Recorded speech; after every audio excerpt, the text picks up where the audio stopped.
Positivism Hindi channel प्रेक्षकों को स्वागत। हिंदी के प्रमुख कवि एमपी कमल जी से लिखी हुई लोकमान्य बाल गंगाधर तिलक की जीवन गाथा को हम जान रहे हैं ना। आज के अंक में बाल गंगाधर तिलक जी से खोली गई दो पत्रिकाओं के बारे में जानेंगे। 1881 में बाल गंगाधर तिलक ने अपने सहयोगियों के साथ मिलकर दो पत्रिकाओं का प्रकाशन आरंभ किया है। मराठी भाषा की पत्रिका केसरी और अंग्रेजी भाषा की पत्रिका मराठा। तिलक शिक्षा के विस्तार में लगे होने के कारण इन पर पूरा ध्यान केंद्रित नहीं कर पाए थे। उनके लेख और संपादकीय इन दोनों पत्रिकाओं की शोभा बढ़ाते थे।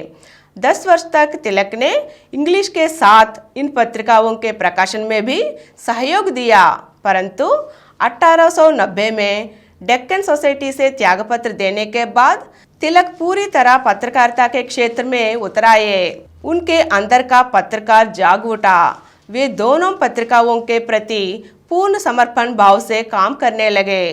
तिलक प्रगतिशील विचारों के युवक थे। अंग्रेजी भाषा और बाहरी दुनिया में उनकी गहरी रुचि थी।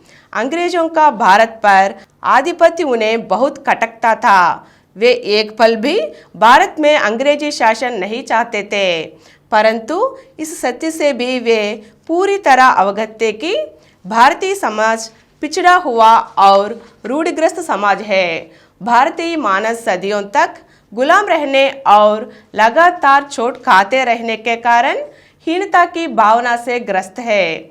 भारतीय लोगों का अपने ऊपर से भरोसा प्रायः उठ सा गया है और वे किसी भी नए काम को हाथ में लेने पर सबसे पहले आगे बढ़कर उसकी आलोचना करते हैं, परंतु जब काम सफल हो जाता है तो उसके समर्थक बन जाते हैं। भारत में अंग्रेजी शासन को लेकर लोगों में बदलाव की भावना अधिक दिखाई नहीं पड़ती थी। यथास्थिति बनाए रखने और किसी तरह गुजारा करने की मानसिकता उन पर हावी थी। अपनी इस मानसिकता के चलते वे इस स्थिति में नहीं थे कि अंग्रेजी शासन को चुनौती दे, उसे समाप्त कर दे और स्वयं शासन संभाल ले। अपनी इसी समझ के आधार पर तिलक ने यह फैसला लिया था कि सबसे पहले भारतीय समाज को जगाना होगा, उनसे सामयिक चुनौतियों से जूझने की क्षमता पैदा करनी होगी। उसके बाद अंग्रेजी शासन के विरुद्ध अभियान छेड़कर उसे समाप्त करना होगा और फिर अपने देश की बागडोर स्वयं संभालनी होगी। इस सब के लिए शिक्षा और पत्रकारिता सही माध्यम थे। शिक्षा में पूरे 10 वर्ष लगाकर तिलक यह देख चुके थे कि शिक्षा सामाजिक परिवर्तन का मूल है। भारतीय समाज ने अनपढ़ रहकर जो कीमत चुकाई थी उसकी पूरी समझ तिलक को थी।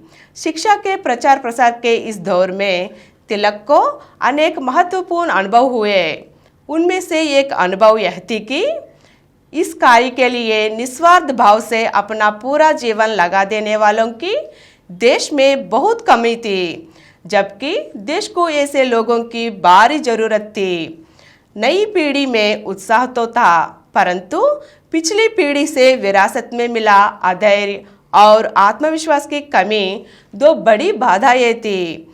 पत्रकारिता के माध्यम से सही विचार का मंत्र फूंककर नवयुवकों में नए साहस, धैर्य और आत्मविश्वास का संचार किया जा सकता था।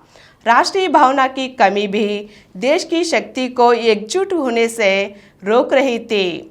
देश के लोग विभिन्न खेमों में बंटकर दूसरों के लिए इस्तेमाल होते हुए अपनी शक्ति को व्यर्थ गवा रहे थे। पत्रकारिता देश में राष्ट्रीय भावना का संचार करने में से सबसे अधिक सहयोगी हो सकती थी। अतः तिलक ने पत्रकारिता को उसी काम के लिए चुन लिया था। इस तरह दो पत्रों को खोलकर पत्रकारिता में अपने धैर्य और आत्मविश्वास को प्रकट करते हुए तिलक ने आगे बढ़े। अगले अंक में तिलक के परिवार के बारे में जानेंगे। धन्यवाद।